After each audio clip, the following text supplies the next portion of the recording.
திமுக சார்ந்த அரசியலை நடிகர் விஜயும் கையில் எடுத்தால் அது பாஜகவுக்கு நல்லதுதான் என அக்கட்சியின் மாநில தலைவர் அண்ணாமலை தெரிவித்திருக்கிறார். நீட் தேர்வுக்கு எதிர்ப்பு தெரிவித்ததுடன் ஒன்றிய அரசு என்றும் விஜய் குறிப்பிட்டிருந்த நிலையில் அவர் இதனை தெரிவித்திருக்கிறார். இந்த கட்சிகள் எல்லாமே 2021க்கு முன்னாடி ஒன்றியங்கிற வார்த்தை வந்துச்சா? இல்லை. ஆனால் இன்னைக்கு விஜய் அவர்களும் கூட திமுக சார்ந்த அரசியல் நான் கையில் எடுக்க போறேன்னா மோஸ்ட் வெல்கம், நோ ப்ராப்ளம். திமுக சார்ந்த அரசியல் கையில் எடுத்தாங்கன்னா பாரதிய ஜனதா கட்சி மட்டும் தனித்திருக்கும். எங்களுக்கு அது சந்தோஷம். ஏன்னா எங்களுடைய இடத்துல நாங்கள் விளையாட போறோம். ஸோ விஜய் அவங்களும் திமுக எடுத்திருக்கக்கூடிய அப்படியே அந்த கொள்கை முடிவை சார்ந்து போறாங்க, போகட்டும், சந்தோஷம். திமுக அங்கேயே இருக்கட்டும், போட்டு சந்தோஷம். அதிமுகவும் அந்த பக்கம் இருக்கிறாங்க, சந்தோஷம்னா எங்களுடைய அரசியல் இன்னும் எளிமையாகும். ஏன்னா பாருங்க, பெரும் தலைவர்கள்லாம் இருக்கிறாங்க. இன்னைக்கு பாரதிய ஜனதா கட்சியினுடைய அரசியல் மட்டும் தனித்திருக்கு. அது எங்களுக்கு இன்னும் சந்தோஷம். விழுப்புரம் அருகே கள்ளச்சாராயம் குடித்து முதியவர் உயிரிழந்த சம்பவத்தில் தமிழக அரசை பாமக தலைவர் அன்புமணி ராமதாஸ் கடுமையாக சாடியுள்ளார். தொடர்பாக அறிக்கையை வெளியிட்டுள்ளவர், கள்ளக்குறிச்சி கள்ளச்சாராய சோகம் விலகும் முன்பே விழுப்புரம் மாவட்டம் டி குமாரமங்கலத்தில் ஜெயராமன் என்ற முதியவர் கள்ளச்சாராயம் குடித்து உயிரிழந்ததாக தெரிவித்துள்ளார். கள்ளக்குறிச்சிக்கு மிக அருகிலேயே எத்தனால் கலக்கப்பட்ட கள்ளச்சாராயம் விற்கப்பட்டிருப்பதை வைத்து கள்ளச்சாராய விற்பனை தமிழ்நாட்டில் எந்தளவுக்கு தலைவரித்தாடுகிறது என்பதை புரிந்து கொள்ள முடியும் என்று குறிப்பிட்டுள்ளார். தமிழ்நாட்டில் கள்ளச்சாராய விற்பனையை திமுக அரசால் கட்டுப்படுத்த முடியவில்லை என்றும் அன்புமணி ராமதாஸ் குற்றம் சாட்டியுள்ளார். தமிழ்நாட்டு காவல்துறை விசாரணை நடத்தினால் உண்மை வெளிவராது என்ற காரணத்தால் தான் கள்ளக்குறிச்சி கள்ளச்சாராய மரணம் குறித்து சிபிஐ விசாரணை தேவை என்று வலியுறுத்தி வருவதாகவும் அவர் குறிப்பிட்டுள்ளார். பார்க்கும் போதே முகம் சுளிக்கும் அளவிற்கு கோவை அடுத்த ஆலந்துறையில் மழைநீரோடு கழிவுநீர் தேங்கி இருந்த நிலையில் நியூஸ் 18 தமிழ்நாடு செய்தி எதிரொலியால் 10 ஆண்டுகளுக்கு பிறகு நிரந்தர தீர்வு கிடைத்துள்ளது. செம்பேடு, திருவிக நகர் உள்ளிட்ட இடங்களில் மழை பெய்தால் சாலைகளில் தண்ணீர் வடியாமல் தேங்கி நிற்பது ஒரு பிரச்சினை என்றால், அதோடு கழிவுநீர் கலந்து சுகாதார சீர்கேட்டை ஏற்படுத்துவது மற்றொரு பிரச்சினையாக இருந்து வந்தது. 10 ஆண்டுகளுக்கு மேலாக மழைக்காலம் வந்துவிட்டால் வடிகாலில் இருந்து கழிவுநீர் வெளியேறி அசுத்தமான தண்ணீரில் நடந்து செல்லும் அவல நிலையில் அப்பகுதி மக்கள் தவித்து வந்தனர். இது தொடர்பாக நியூஸ் 18 தமிழ்நாடு தொடர்ச்சியாக செய்தி வெளியிட்டு வந்தது. இதையடுத்து குடியிருப்பு பகுதிகளில் தேங்கியிருந்த மழைநீரை ஊராட்சி அதிகாரிகள் மோட்டார் உதவியுடன் அப்புறப்படுத்தினர். மேலும் இந்த பிரச்சினைக்கு நிரந்தர தீர்வு காணும்படி அதிகாரிகளுக்கு அப்பகுதி மக்கள் கோரிக்கை வைத்தனர். அதனை ஏற்று வடிகாலிலிருந்து கழிவுநீர் வெளியேறாத வகையில் கான்கிரீட் சுவர் மூலமாக வலுவூட்டப்பட்டது. இது அப்பகுதி மக்களை நிம்மதி பெருமூச்சு விட வைத்துள்ளது. சத்தீஸ்கர் மாநிலம் பிஜப்பூர் பகுதியில் ஆற்றின் மீது மேம்பாலம் கட்டப்படுவதால் பொதுமக்கள் ரோப்கார் மூலமாக பயணித்தனர்.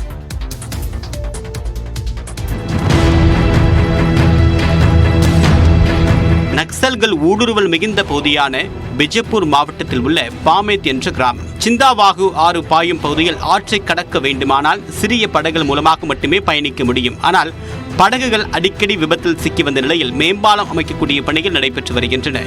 இந்நிலையில் மக்கள் ஆற்றை கடக்க உதவியாக துணை ராணுவ படையினரின் உதவியுடன் ரோப்கார் சேவை வழங்கப்பட்டு வருகிறது. இதனால் மக்கள் பாதுகாப்பாகவும் எளிமையாகவும் ஆற்றை கடந்து மறுகரைக்கு செல்கின்றனர். ஜூலை மாத இறுதிக்குள் மேம்பாலம் அமைக்கக்கூடிய பணிகள் நிறைவடையும் என்று எதிர்பார்க்கப்படுகிறது.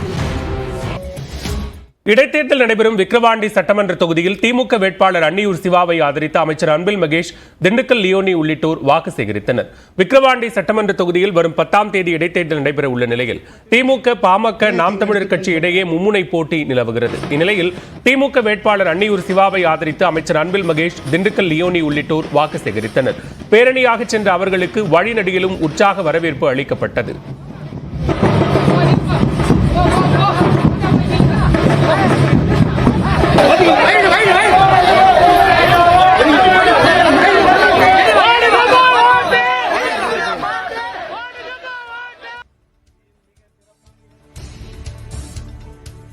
பின்னர் நியூஸ் 18 தமிழ்நாட்டுக்கு பேட்டியளித்த தமிழ்நாடு பாடநூல் கழக தலைவர் திண்டுக்கல் லியோனி, அதிமுகவின் வாக்குகளை பாமக கேட்பது அநாகரிகமானது என்றார்.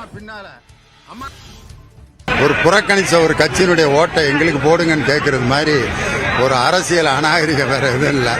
அதனால அவங்களுடைய பலத்தில் அவங்க நின்று ஜெயிக்கணுமே ஒழிய ஒரு புறக்கணித்த கட்சியினுடைய ஓட்டை கேட்பது என்பது அது அரசியலுக்கு சரியான விஷயம். திருவாரூர் மாவட்டம் மன்னார்குடியில் கட்டுப்படியான வாடகையை வழங்க வலியுறுத்தி லாரி உரிமையாளர்கள் வேலை நிறுத்தத்தில் ஈடுபட்டுள்ளனர்.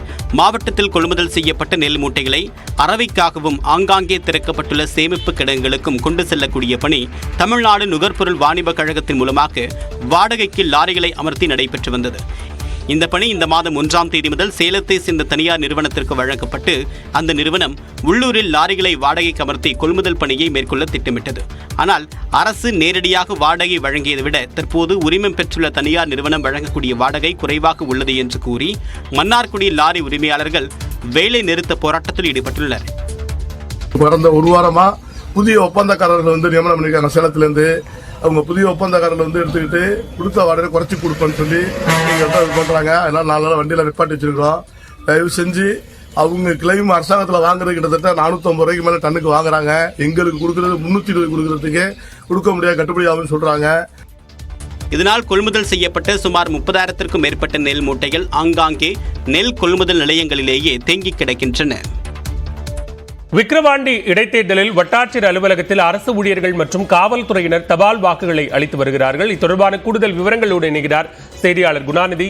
விவரங்களை பதிவு செய்யலாம் தபால் வாக்குப்பதிவு குறித்து. வணக்கம். அதாவது விக்கிரவாண்டி சட்டமன்ற தொகுதிக்கான இடைத்தேர்தல் வருகிற 10ஆம் தேதி நடைபெற உள்ள நிலையில் இந்த விக்கிரவாண்டி சட்டமன்ற தொகுதி அந்த இடைத்தேர்தலில் திமுக, பாமக, நாம் தமிழர் என மொத்தம் 29 வேட்பாளர்கள் களத்தில் இருக்கிறாங்க. இந்த நிலையில் பாத்தீங்கன்னா விக்கிரவாண்டி வட்டாட்சியர் அலுவலகத்தில் தற்போது அரசு ஊழியர்கள் மற்றும் காவல்துறையினர் தபால் வாக்கு செலுத்தும் பணியில் ஈடுபட்டிருக்காங்க. மொத்தம் இந்த தொகுதியில் 570 தபால் வாக்குகள் இருப்பதாக அதிகாரிகள் நமக்கு தகவல் தெரிவித்திருக்காங்க. இதே போல 85 வயது மேற்பட்டவர்கள் 567 பேர் இருக்கக்கூடிய சூழல்ல தற்போது வரை 544 பேர் இந்த வாக்குகளையும் தற்போது பதிவு பண்ணியிருக்காங்க. தொடர்ந்து பாத்தீங்கன்னாக்கா சின்னம் பொருத்துகிற பணி என்பது தற்போது தொடங்கி நடைபெற்று வருகிறது. தொடர்ந்து பாத்தீங்கன்னா இந்த சட்டமன்ற தொகுதிக்கு உட்பட்ட 576 வாக்குச்சாவடி மையங்களை பயன்படுத்துவதற்காக 575 வாக்குப்பதிவு இயந்திரங்கள் என்பது தயார் நிலையில் வைக்கப்பட்டு தற்போது சின்னம் பொருத்தும் பணி என்பதும் தொடர்ந்து நடைபெற்று வருகிறது. நன்றி குணாநிதி, விரிவான விவரங்களுக்கு.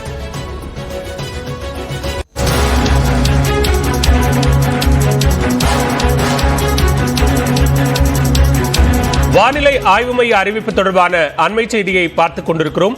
கோவை மற்றும் நீலகிரிக்கு இன்று கனமழைக்கான ஆரஞ்ச் அலர்ட் எச்சரிக்கை விடுக்கப்பட்டிருக்கிறது.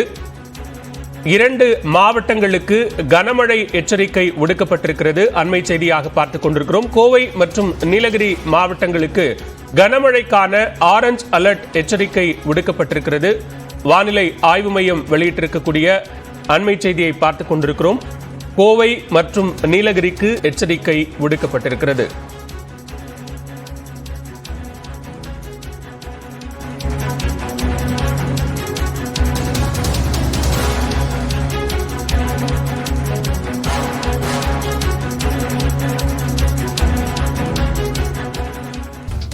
ஈரோடு மாவட்டம் பெருந்துறை அருகே உள்ள துண்டுக்காடு பகுதியில் 10 ஏக்கர் நிலத்தை அபகரிக்க ஒருவர் 127 ரவுடிகளுடன் வந்த சம்பவம் பரபரப்பை ஏற்படுத்தி இருக்கிறது.